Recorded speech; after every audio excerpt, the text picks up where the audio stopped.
would like to call on stage the second keynote speaker, Professor Taqi Al Abdwani, the Deputy Chair of Board of Directors, Lecturer and Trainer of Gulf College, to speak on the topic Future Skills and HRD Trends. بسم الله الرحمن الرحيم والصلاة والسلام على أفضل الأنبياء والمرسلين وأهل بيته وأصحابه الغر الميامين. Assalamu alaikum wa rahmatullahi wa barakatuh. Your Excellency, the guests of honor, Your Excellencies, colleagues, ladies and gentlemen, I would like to thank everyone who was involved in putting and making this event happen. I would like also to thank you for inviting me. We're talking about the future skills. One of the future skills is flexibility. Today I'm sitting in front of you. 1 month ago I had the circumstances where I had to lose my vision. I had to go through 2 surgeries. And today, alhamdulillah, I'm glad that the God given me the will and the power to be able to sit and stand with you and share with you my knowledge. My colleague Nabila, she talked about certain topics, and I'll try to build up on those topics. When we talk about the future skills, we're talking about the future. What happened to us in Corona was not expected. But even if the Corona finished, we have learned a lot of lessons which will affect us as human resources, will affect us as industries or government organizations, regardless which sector we are in. And today I'll try to highlight some of those issues. In today's topic, given time, I'll try to give some headings and talk about 5 different topics. The first one, the challenges of HR. Then I'll go to the talents of HR. Why these days we hear upskilling and reskilling. This was a difficult part, but I was able to find a video, 2 minutes, which explained it all. So we will see it, and then I'll give you 2 examples. I'll give you the example of Oman National Framework for building the skills. A lot of people put a lot of time, effort to produce that document. That document is in Arabic.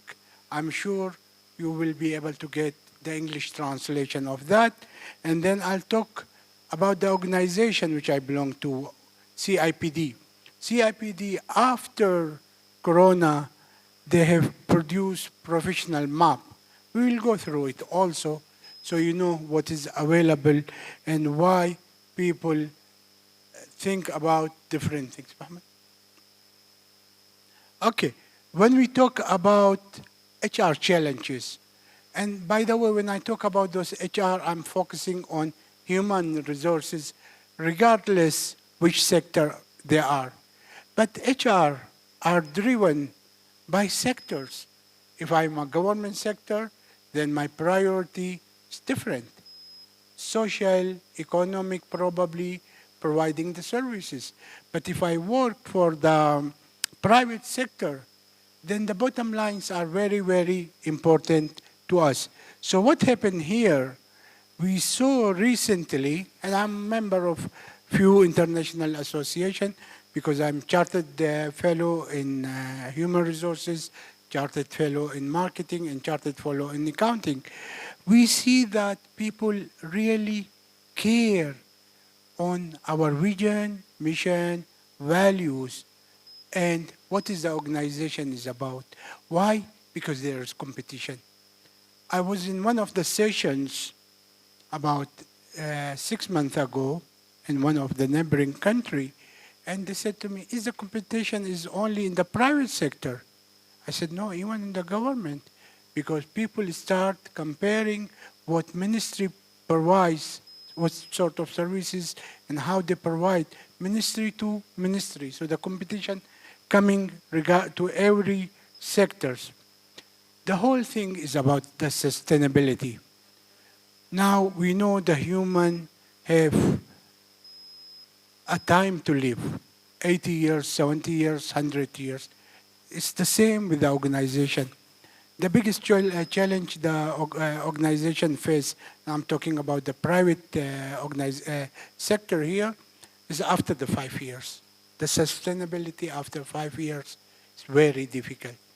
Now, I'll tell you, I have a lot of colleagues here from the higher education sector, and I would like to say to them, be careful, be prepared, because Oman, if they approved the distance learning, then the competition won't be only within Oman or the neighboring country. It will be international. And I'll tell you, if we are not well prepared in higher education, we will have a lot of problems. The same thing goes to the other sectors. And there is a lot of elements there really, which we need to be careful. Those are some of the guidelines, and I'll give a copy of the presentation to the organizing committee, and they will share my presentation with all of you. Even if you have any further questions later on, I'll be more than happy to sit with you. Now, when we talk about the most common challenges, I have brought here 6 challenges. Again, this is subjective, but I'll tell you that's from my own experience working here in Oman, and I spent about 15 years of my life managing organizations in UK, Bahrain, and in some GCC country. Attracting multi-skills, and we talk about the multi-skills. And I'll tell you, yes, the research shows 6% worldwide people will lose their jobs, but the priority will go to the people who have the multi-skills. And the question comes, what and where we can focus. For example, we talk about the hard skills. Hard skills is the specialization. I want to be engineer, I want to be lawyer, I want to be accountant. Soft skills is personal, interpersonal situation. If you want to learn about the soft skills, go to the Google and type Professor Taqi Al Abdwani. I have quite good research papers there, and I have few books on the soft skills. And there, my focus is on Oman, and my focus is on 2 industries. Banking sector, which is oriented to the customers, and oil and gas sector. So multi-skills, and we will be covering, I'm sure during the 2 days, my colleagues will be covering a lot of things when it comes to the soft skills and the future skills. Change management. Change management, believe me, is not an option. It's not an option because of the competitions, because of a lot of things is happening, because of, if you read boom and bust theory, and we teach that to a lot of our MBA students, you will see organization disappearing after 5 or 10 years. And because they are not ready for the change. And the change itself, it needs a big management. If I talk about the change management, okay, because we teach that to our MBA students and some of the PhDs which I'm supervising, it's huge. It's changing. The way we were teaching and the contents of the change management before the corona was totally different after the corona. And I'll tell you, a lot of changes is happening. One of the articles which really frightened me with what happened to my eye, I have a PA, and I said to her, read to me. So still I have hearing ability. And there was article which is, published in one of the good referral journal. It says in coming 3 years, people knowledge will double by 5,000 times because of artificial intelligence. That's frightening. That's frightening. That means we have to change the way we teach, the way we learn, and the way we handle our staff. It's really frightening. Reskilling and upskilling, I think this is a very hot topic. And I'm sure my colleagues over the 2 days, they will cover it, but I have a video. And the question comes, why reskilling and why upskilling, and what are the sort of skills which we have to cover. And to be honest, let's take soft skills, for example. That's my specialized area. Today in the world, we talk about 76 different types of skills. Here in Oman, with I think our dean is here, Dr. Rima. Yeah, okay. Okay. Dr. Rima has introduced over the last 7 years in Gulf College 31 soft skills with our academic partners. And I'll tell you, it's not an easy, because it's not come and sit. If people don't apply and the industry is not ready for it and our staff is not ready for it, then there is a big challenges. I think reskilling and upskilling is really one of the challenges, but the question comes, where we focus? And to be honest, my short answer will be, you don't have to cover all the skills. You look to the vision, mission, values, and what is your organization is about. Focus on the skills which give you outcomes. Today, in Oman, alhamdulillah, with the help of the legislation body, we have introduced all the higher education. They teach modules which are linked to the outcomes, learning outcomes. And again, the same thing happened. Anything which is not linked to desired outcome, forget it. The same thing when you come and you think about, as an industry, reskilling and upskilling, focus. What are the outcomes? Because everyone facing limitations, challenges in the resources. Otherwise, you will end up teaching your staff, giving your staff skills which will never end, and then you will see yourself not achieving anything. If we talk about the common challenges, the first challenge is diversity. Raju. Okay. Diversity. Diversity and culture changes. Probably we can say, okay, 80% or 70% or 60% of our staff are Omanis. Why we should worry about diversity? I'll tell you, even within Oman, we have 9 or 11 muhafadat. The culture is totally different. Today, if they adopt working through distance and what is happening right now worldwide in the call centers, you will have staff sitting, in the Far East, Middle East, Europe, providing services to your customers. And I think even how big or small is our organization, we should really think about it. Again, it's a huge topic. Let's focus with what goes with the size, vision, mission, and values of our organization. Employee engagement. And in the past, 10 years ago, I attended a lecture, and people used to say, it's very easy. It's attendance. Make sure they are there, they are in the office. That's not engagement anymore. They have to be part of your vision, mission, values, strategic plan, operational plan, because in the end of the day, 80% of your staff who provide service and customers feel how good or how bad is your service, it comes from those people. So we're not talking about engaging only senior management team. People make a lot of mistakes and say, okay, let's focus in all our meetings on the senior. What about the people, 80% of the people who provide and meet your customers? Employee retention. Now the research shows that 6% worldwide, will lose their jobs. So is the retention a challenge? Yes, because people who are good and people who have multi-skills, they will leave your organization. They always will go better offer. And when I say better offer, I don't not talk about the financial package. It's about your organization. the culture of your organization. And I'll tell you probably some of the sectors, oil and gas sectors, banking sectors, that are very strong in Oman. They've done a lot of groundwork.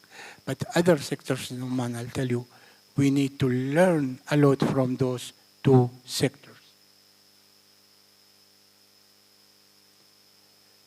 Most common trends, I'm not going into the details because this keynote speech, to be honest, I'm just trying to give you some of the headline.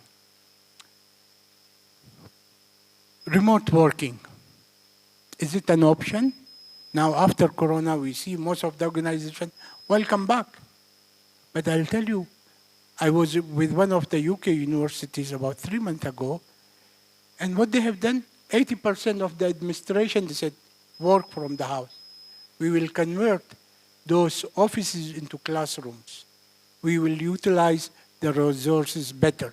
And that's coming.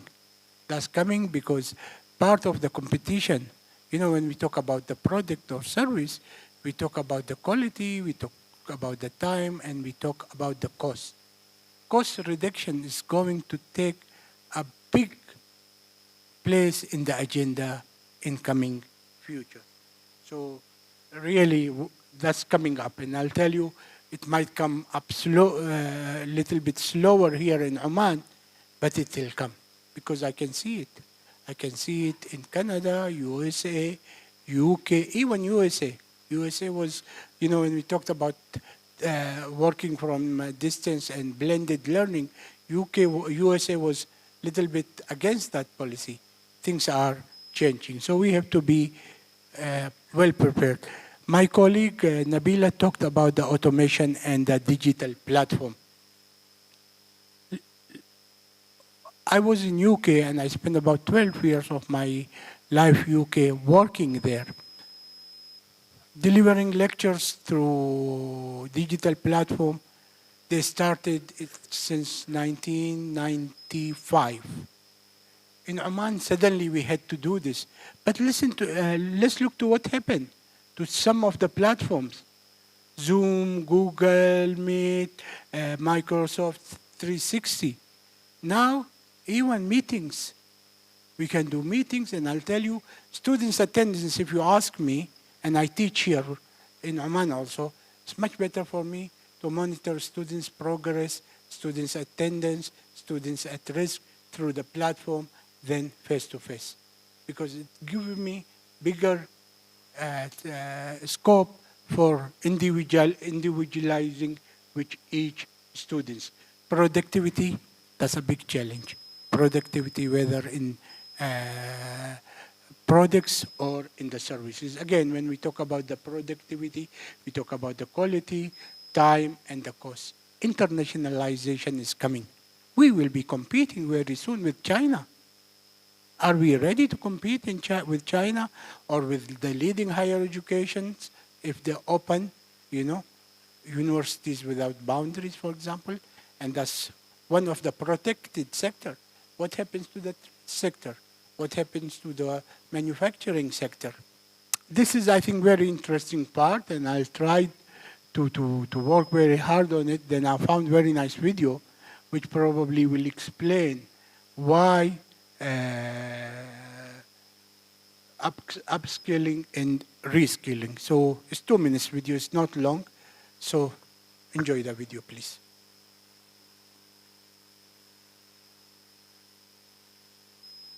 Every company is changing its business, moving into new areas, trying to keep up. And talent is a huge part of this shift. The companies that are agile will win, and AI can help.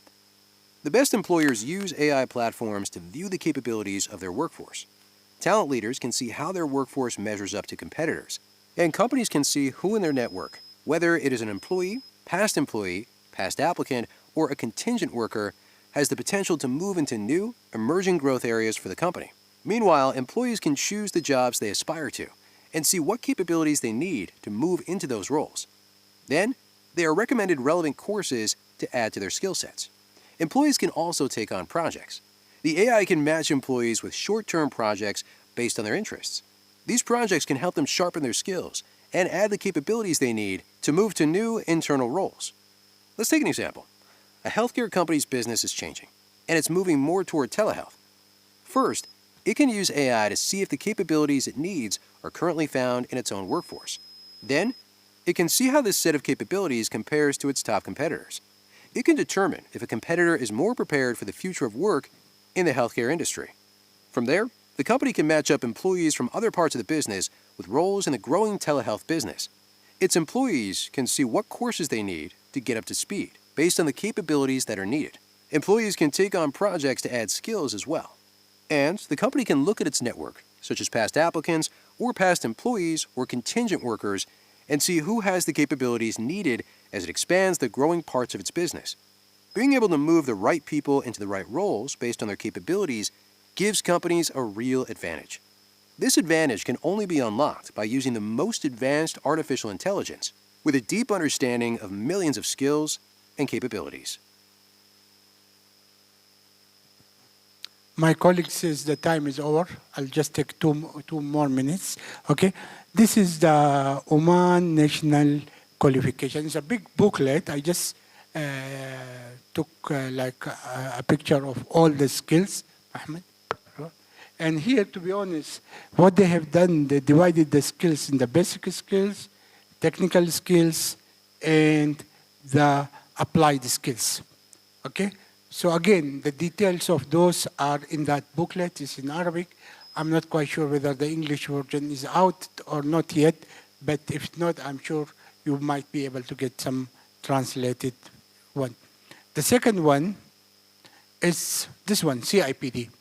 And myself being the chartered fellow with CIPD, we do a lot of work with them, attend a lot of workshops, deliver some of their workshops. And what they have done, again, there's a lot of details. You can go to the CIPD website, Mohammed, and you will see a lot of the details. But what they have done, they divided it into three vocabularies: core knowledge, specialized knowledge, and core behavior. Again, I would like to repeat what I said some time ago. When you come and select which skills is important to you, look to your resources, look to your budget, and look to the outcome which you want to achieve short-term, long-term, and immediately. And again, get the advice of somebody specialized, knows what he or she is doing. I would like to take this opportunity to thank Your Excellency, the guest of honor, Your Excellencies, colleagues for giving me this opportunity. And I wish really the sustainability for all the organizations here in Oman. Assalamu alaikum wa rahmatullahi wa barakatuh. Thank you, Professor.